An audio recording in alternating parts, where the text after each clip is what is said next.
să facem primul meu vlog și vreau să vă spun câteva chestii despre mine și vreau să fac canalul de YouTube. Prima chestie, vreau să vă spun ce o să facem pe canalul acesta. O să facem diferite slime-uri, de exemplu, ăsta este un glossy slime roz și îmi place foarte mult. Și o să mai facem, ce fac eu de obicei, o să facem chestii o să fac colecția mea de squash-uri, o să fac colecția mea de slime, o să fac și ce îmi spuneți voi în comentarii. Și mai vreau să vă spun ce îmi place mie să fac. Păi, pe mine mă cheamă Sofia, îmi place să dansez.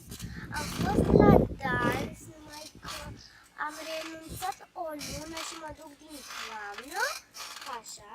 Mai era o lună, adică luna iunie, fiindcă noi suntem acum în luna iunie. Așa. Și vă promit că o să fac și un videoclip de ziua mea. Ziua mea e pe 24 iunie, dar adică ziua mea pică duminică, numai că eu o să-mi fac luna, adică pe 25 iunie și o să filmăm.